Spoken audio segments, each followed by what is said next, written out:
wilayah kawasan Kuningan, Jakarta. Dan saat ini kita sudah bersama pengamat perkotaan Universitas Trisakti Yayat Supriyatna. Pak Yayat, selamat pagi.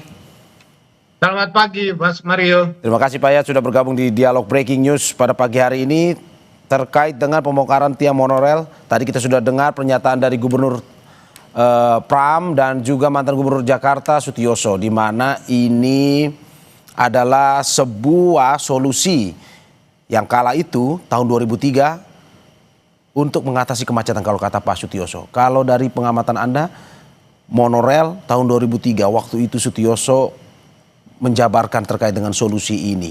Dan hingga saat ini pada akhirnya dibongkar oleh Gubernur Pram. Apa sebenarnya permasalahan yang pada akhirnya ini sebuah solusi yang bagus kalau menurut saya dari pernyataan dari mantan Gubernur Sutioso itu. Tapi kenapa pada akhirnya tidak dilanjutkan dan pada akhirnya dibongkar pada hari ini? Ya, ini menarik ya. Sebetulnya tahun 2003 atau tahun awal 2000-an itu ada kajian yang mengatakan Jakarta tahun 2014 akan gridlock, mengunci, macet total di mana-mana. Nah, akibat kajian yang mengatakan ada potensi gridlock, Jakarta lumpuh trafiknya, maka dibuatlah PTM. PTM itu pola transportasi makro. Itu seperti kajian rencana induk transportasi Jakarta. Nah, apa yang di dalam kajian itu? Kajian itu merekomendasikan beberapa tindakan yang harus dilakukan dan pengembangan jaringan public transport. Satu, BRT yang kita kenal dengan Transjakarta.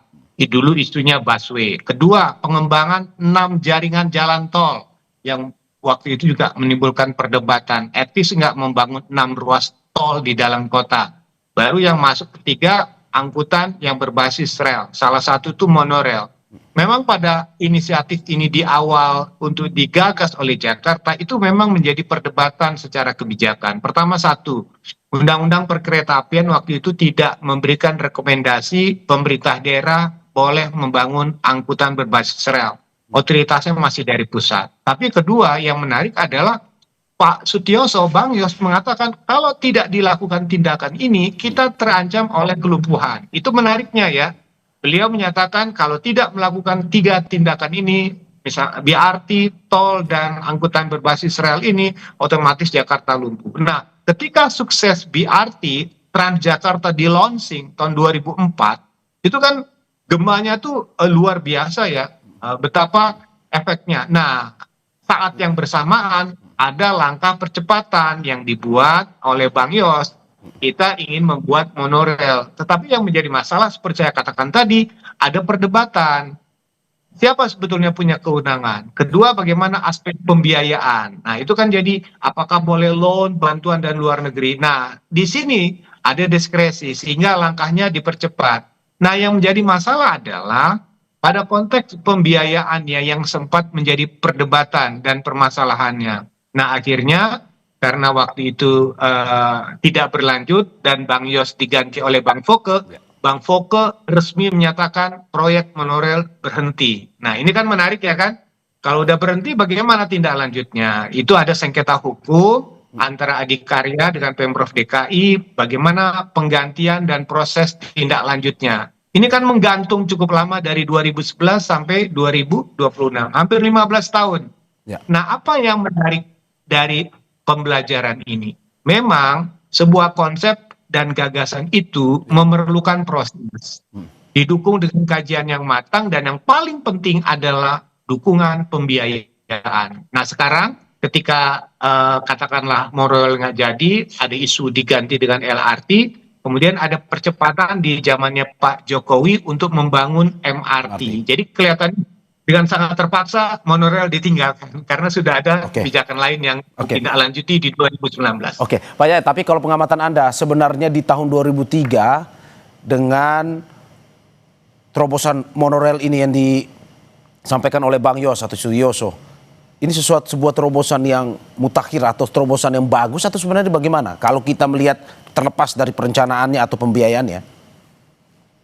Bang Yos itu bisa dikatakan sebagai, kalau dalam persepsi saya, Bapak Angkutan Umum Jakarta. Nah, beliaulah yang mengambil inisiatif besar dengan pola transportasi makro. Bahkan waktu itu almarhum Pak Taufik Kemas, waktu Presiden Pak Megawati mengatakan ini tipe gubernur seperti ini yang dicari.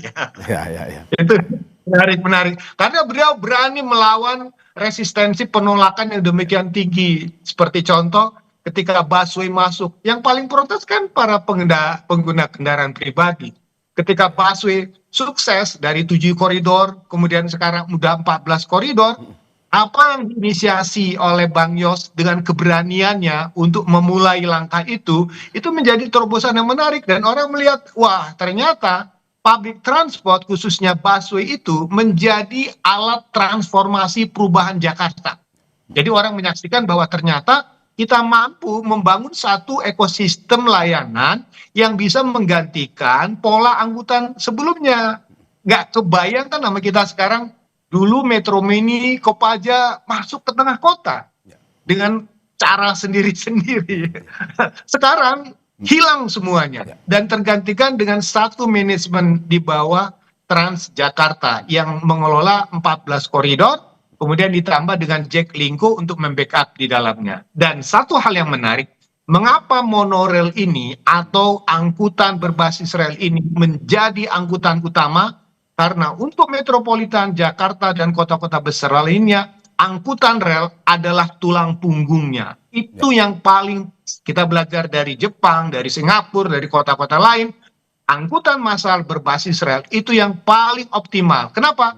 Jumlah yang diangkut banyak, ketepatan waktunya lebih pasti, keamanan, kenyamanan, keselamatan lebih terjamin dibandingkan dengan angkutan yang berbasis jalan raya. Itu menjadi hal menarik ya. Maka monorail itu ditindaklanjuti. Jadi saya berani mengatakan Bang Yos adalah katakanlah pelopor perubahan layanan angkutan umum di Jakarta. Oke, Pak Ya, tapi kalau misalkan memang ini bagus sebenarnya buat mengatasi kemacetan Jakarta, tapi pada akhirnya kenapa terkait dengan pembiayaan atau kebijakan itu tidak dilanjutkan di zaman Bang Foke kalau dari pengamat Anda? Tapi sebelum Pak Yayat menjawab, kita saksikan jeda berikut.